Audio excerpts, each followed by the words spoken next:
வணக்கம். இன்றைய மாவட்ட செய்திகள். திருப்பூர் மாவட்டம் பல்லடம் அருகே தனிநபருடன் நடந்த கிராம சபை கூட்டத்தில் கேட்கப்பட்ட கேள்விகளுக்கு பதில் கூற முடியாமல் அதிகாரிகள் திணறினர். உலக சுற்றுச்சூழல் தினத்தை முன்னிட்டு பல்லடம் ஒன்றியத்துக்குட்பட்ட 20 ஊராட்சிகள் சிறப்பு கிராம சபை கூட்டம் நடந்தது. வேலை நாள் என்பதாலும் பொதுமக்களுக்கு முறையாக தகவல் தெரிவிக்கப்படாததாலும் ஒரு சிலர் மட்டுமே பங்கேற்றனர். கே. ஐயம்பாளையம் கிராமத்தில் நடந்த கிராம சபை கூட்டத்தில் தூய்மை பணியாளர்கள், அங்கன்வாடி ஊழியர்கள் சிலர் மற்றும் பொதுமக்கள் சார்பில் கதிர்வேல் என்ற ஒருவர் மட்டுமே பங்கேற்றார். அவர் கேட்ட கேள்விகளுக்கு அதிகாரிகளால் பதில் கூற முடியவில்லை.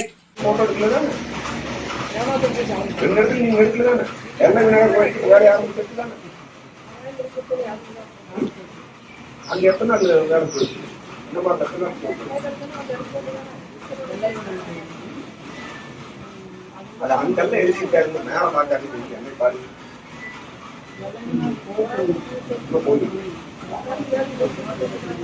ஒரு நாள் வேலை செஞ்சு ஏதாவது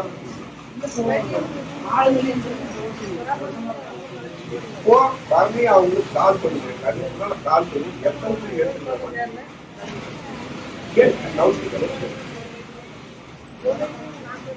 இல்லைன்னா இந்த பெனால்டி அமௌண்ட் கட்ட வச்சிருக்கீங்க கண்டிப்பா. ஏன்னா உங்களுக்கு அடுத்தது சார் உங்களுக்கு தான் வரப்போகுது. ஆல்ரெடி பாருங்க அங்க ஒரு பக்கம் இஷ்யூ ஆச்சு. யாரோ பண்ண தப்பு டையர் ஆபீஸர் டையர் போச்சு. இப்ப இது ஒரு இஷ்யூ வருதுன்னா நாளைக்கு ஒரு ஆள் உள்ள கொண்டு போகணும்.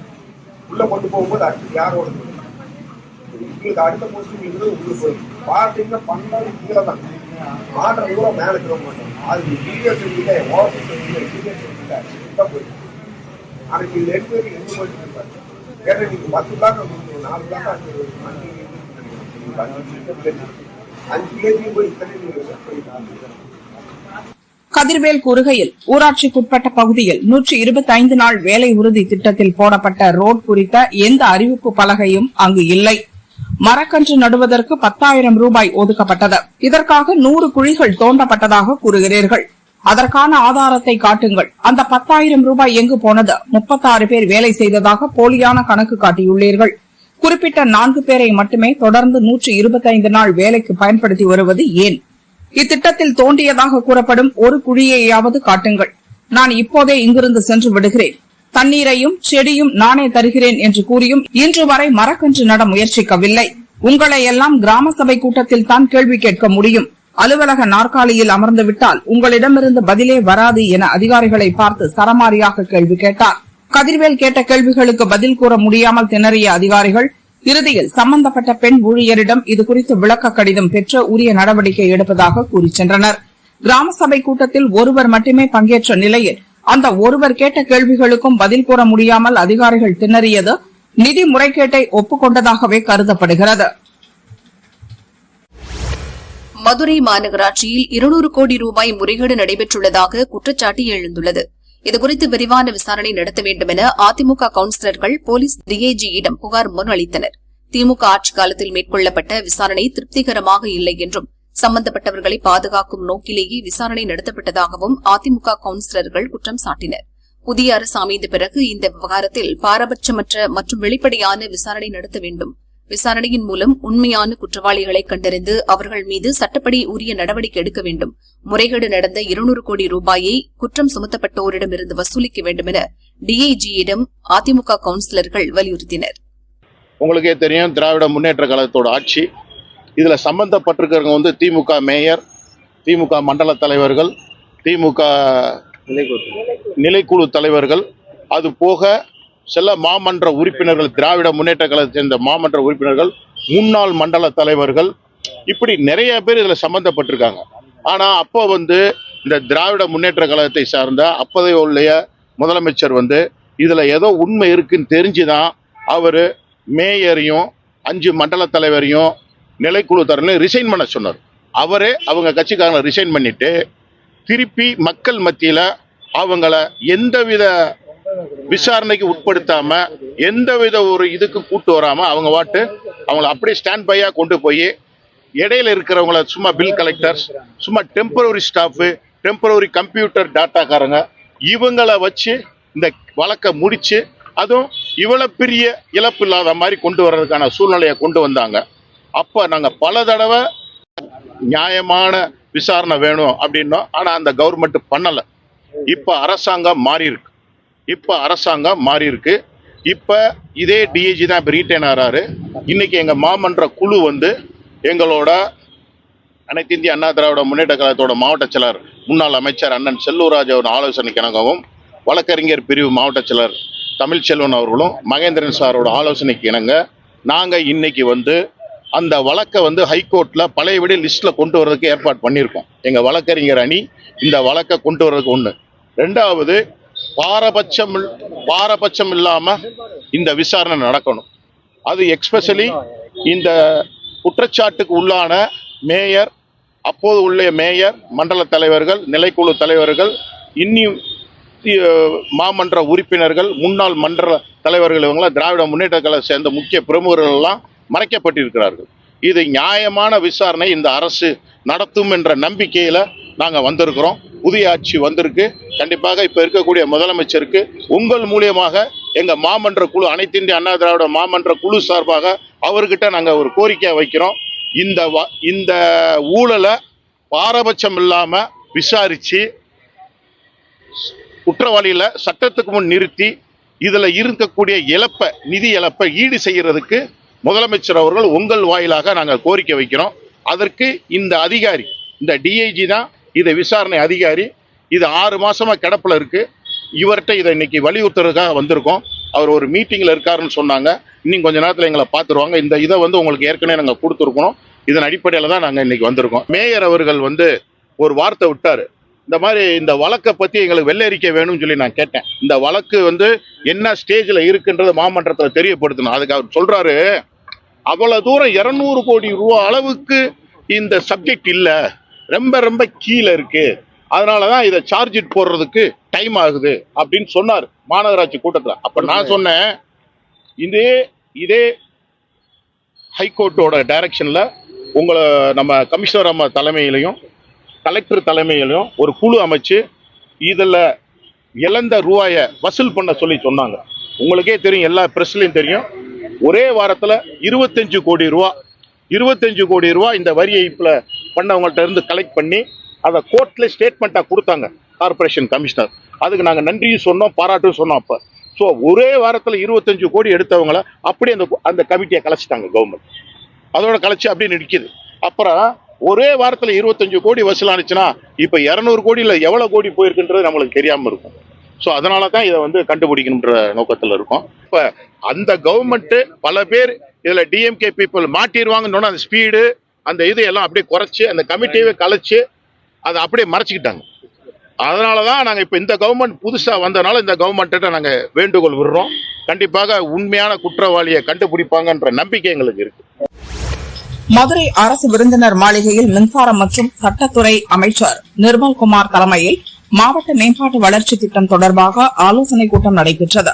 கலெக்டர் ஆகாஷ், எஸ்பி அரவிந்த், வடக்கு துணை கமிஷனர் மதிவாணன், போக்குவரத்து துணை கமிஷனர் வனிதா மற்றும் பிற துறைகளின் அதிகாரிகள் பங்கேற்றனர். அடுத்ததா மதுரை மாநகராட்சியில உங்க எல்லாம் தெரியும், அந்த மதுரை மாநகராட்சி ஊழல் பற்றி உங்க எல்லாருக்கும் தெரியும்.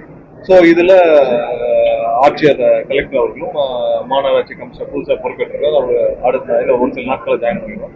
ஸோ இவங்க அனைவரும் சேர்த்து கண்டிப்பா திரும்பவும் ஒரு அசஸ்மெண்ட் பண்றதுக்கான வேலைகளை இன்னைக்கு பேசியிருக்கோம். முழு அளவிலான ஒரு அசஸ்மெண்ட் செய்யப்பட்டு கண்டிப்பாக யார் யாரெல்லாம் வயலேஷன் இருந்தாலும் கடுமையான நடவடிக்கை எடுக்கப்படும். ஸோ முழு அளவிலான கம்ப்ளீட் அசஸ்மெண்ட் வந்து செய்யறதுக்கான வேலைகளை இன்று ஆலோசித்திருக்கிறோம். விரைவில் மாவட்ட ஆட்சியர் மற்றும் கார்பரேஷன் கமிஷன் அனைவரும் ஆலோசித்து இது எப்படி துவங்கலாம், கண்டிப்பா எல்லாத்தையும் திரும்ப ரீஅசஸ்மெண்ட் பண்ண வேண்டிய கட்டாயத்தில் இருக்கிறோம். ஏன்னா இவ்வளவு பெரிய வயலேஷன்ஸ் கண்டிப்பா கிட்டத்தட்ட அரசுக்கு பல 100 கோடி வருவாய் இழப்பு ஏற்பட்டிருக்கு. எந்தெந்த வருடத்தில் ஏற்பட்டது, எதனால் ஏற்பட்டது, திரும்பவும் அதை வந்து நம்ம இதை வச்சுட்டு சஸ்டெயின் பண்ண முடியாது. ஸோ அதெல்லாம் ரீஅசஸ்மெண்ட் பண்றதுக்கான வேலைகளை எப்படி துவங்குவது, திட்டமிடும் வேலைகளை, பணிகளை அவர்கள் பேசிட்டு வருவாங்க. ஒரு சில நாட்கள்ல அதை பேசி முடித்த பிறகு மாவட்ட ஆட்சியரும் கமிஷனரும் சேர்ந்து அறிவிப்புகளும் வெளியிடுவாங்க. ஸோ அதுக்கப்புறம் திட்டமிட்டு கண்டிப்பா விரைவில் அனைத்து அசஸ்மெண்ட்டையும் முடிச்சு இதை எங்கெங்க தவறு இழைக்கப்பட்டதோ அது கண்டிப்பா அதற்கான வழக்குகளும் திட்டங்களை, அதாவது எவ்வளவு மாதங்களுக்குள் முடிக்கணும், எவ்வளவு வயலேஷன்ஸ் நம்ம கண்டுபிடிக்கணும், இல்ல எவ்வளவு அசஸ்மெண்ட் நம்ம கார்பரேட்ல கமர்ஷியல் பில்டிங் எவ்வளவு அசஸ்மெண்ட் இருக்கு, ரெசிடென்சியல் எவ்வளவு இருக்கு, இதெல்லாம் திட்டமிட்டு ப்ராப்பரா அனௌன்ஸ்மெண்ட் பண்ணுவாங்க. இதுக்கான பெரிய அளவுல டீம் கன்ஸ்டியூட் பண்றதே வந்து மாவட்ட ஆட்சியரும் கார்பரேஷன் கவுன்சிலும் சேர்ந்து பண்ணுவாங்க. கண்டிப்பா வருஷ கணக்கில் சில மாதங்களில் முடிக்கும் அளவுக்கு தான் இதோடைய திட்டங்கள் இருக்கும்.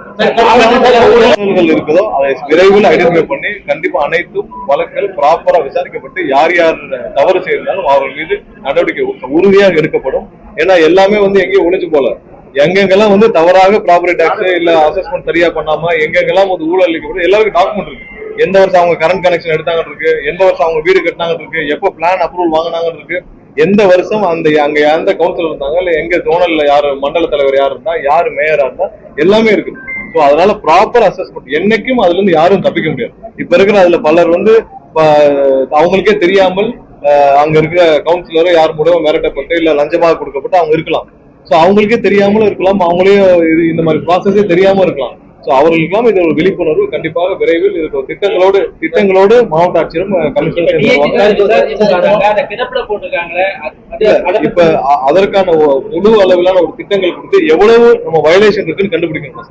அந்த வயலேஷனை கண்டுபிடிக்கிற ப்ராசஸ் சில நாட்களுக்குள்ள கார்பரேஷன் கமிஷனர் எல்லாம் சேர்ந்து துவக்கி விடுவார்கள். இதை பண்ண வேண்டிய கட்டாயத்தில் இருக்கிறோம். ஏன்னா அதை செய்யாமல் நம்ம வந்து அசஸ்மெண்ட் பண்ணாமல் நம்ம அடுத்த ஸ்டேஜுக்கு போக முடியாது. மிகப்பெரிய அளவுல பல 100 கோடி இழப்பு இருக்கிறதா நமக்கு வர்ற தகவல் சொல்லுது. ஸோ அதை நம்ம விரைவாக எல்லாம் முடிக்கிற கட்டாயத்திற்கும் கண்டிப்பா. திருப்பரங்குன்ற விவகாரத்தில் ரொம்ப தெளிவா சொன்னாங்க. மக்கள் வந்து அமைதியை விரும்புகிறார்கள். இதுக்கு முன்னாடி என்ன 2 வருஷத்துக்கு முன்னாடி என்ன சூழ்நிலை இருந்தோ அதே தான் எல்லாரும் தொடர வேண்டும் என்று விரும்புகிறார்கள். மக்கள் அமைதியை தான் விரும்புறாங்க. இதுல இதான் அரசுடைய கொள்கையும், இதுல எந்த மாற்று கருத்தும் கிடையாது. பெரும்பாலான மக்கள் 2 வருஷத்துக்கு முன்னாடி என்ன சூழ்நிலை இருக்கோ அமைதியான சூழ்நிலை தான் எங்களுக்கு வேணும்னு நினைக்கிறாங்க. அதே தான் தொடரும்னு நாங்களும் அரசும் நினைக்குது. இதுதான் நாங்க முன்னாடியே சொல்லிட்டு இருந்தோம். 2 வருஷத்துக்கு முன்னாடியும் 10 வருஷத்துக்கு முன்னாடி எப்படி இருந்துச்சோ அதே சூழ்நிலை தான் தொடர வேண்டும் என்று அனைவரும் விரும்புறோம். அமைதியா இருக்கும். இதுல யாரும் எந்த மதவாத சக்தியும் உள்ளே வந்து அரசியல் செய்ய நாங்க 100% அனுமதிக்க மாட்டோம். திருவள்ளூர் மாவட்டம் பொன்னேரி டாஸ்மாக் கடையில் மதுப்பிரியர் ஒருவர் 2 குவார்ட்டர் மது பாட்டில் வாங்கியுள்ளார். பாட்டிலுக்கு கூடுதலாக தலா 10 ரூபாய் வீதம் ஊழியர் வசூலித்தார். பாட்டிலுக்கு கூடுதலாக 10 ரூபாய் வசூலிப்பது கடை ஊழியர்களுக்கா, அமைச்சருக்கா, இல்லை முதல்வருக்கா என குடிமகன் கேள்வி கேட்டார். ஊழியர் வழக்கமாக வாங்குவதுதான் 10 நாட்களில் அனைத்தும் சரியாகிவிடும். எங்களுக்கு வரும் லோடுகளில் டேமேஜ் போன்றவற்றிற்காக கூடுதலாக வசூலிப்பதாக கூறி சமாளித்தார். அது உங்கள் பிரச்சினை, எங்களிடம் பாட்டிலுக்கு 10 ரூபாய் வசூலிக்கிறீர்களே என வாக்குவாதம் செய்தார். எனினும் கூடுதலாக வசூலித்த பணத்தை ஊழியர் திருப்பிக் கொடுக்கவில்லை. குடிமகன் வேறு வழியின்றி சரக்குடன் நடையை கட்டினார். பாட்டில் குத்துறாங்க, அது தாண்டி 10 ரூபாய் எக்ஸ்ட்ரா எடுத்துக்கிறியா, 2 ரூபாய் எடுத்துக்கிறியா எக்ஸ்ட்ரா, அது என்ன கணக்கு? 220 இது ஸ்டிக்கருக்கு 10 ரூபாய், 230 ஆச்சா? அது ஸ்டிக்கர் திருப்பி கொடுத்துருவீங்களா? அதுக்கு மேல 10 ரூபாய் எடுத்து. இப்ப நீ எவ்வளவு வித்தனா இப்ப தேவையில்லாது பாட்டிலுக்கு ஸ்டிக்கருக்கு எடுத்துக்கின, இதையே எடுக்கிற மறுபடியும்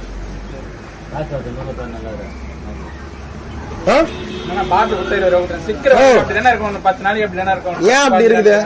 ஸ்டிக்கருக்கு ஓகேண்ணா, ஸ்டிக்கர் ஒட்டி வச்சுக்கிறீங்க. டாஸ்மார்க் தான் ஒட்டி வச்சுக்குது. டாஸ்மார்க் ஒட்டி வச்சது மேல 10 ரூபாய் யாருக்கு? அது இன்னும் 20 ரூபாய் எடுத்து வச்சுக்கிறீங்க. அது யாருக்கு எடுத்துங்க? 220 இது எம்ஆர்பி. ஸ்டிக்கருக்கு 10 ரூபாவா? திருப்பி கொடுத்தா 10 ரூபாய் கொடுத்துருவீங்களா கஸ்டமருக்கு? அதுக்கு மேல ஒரு 10 ரூபாய் 20 ரூபாய் எடுத்திருக்கேன். அது யாருக்குன்னு கேட்டேன். உனக்கா, அதிகாரிக்கா, அமைச்சருக்கா, சிஎம்க்கா? யாருக்குன்னு சொல்ல. யாருக்கு?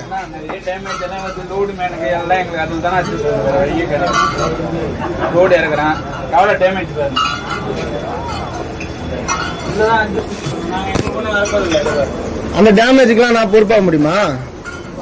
அது ஏன் கஸ்டமர் கிட்ட வாங்குறீங்க?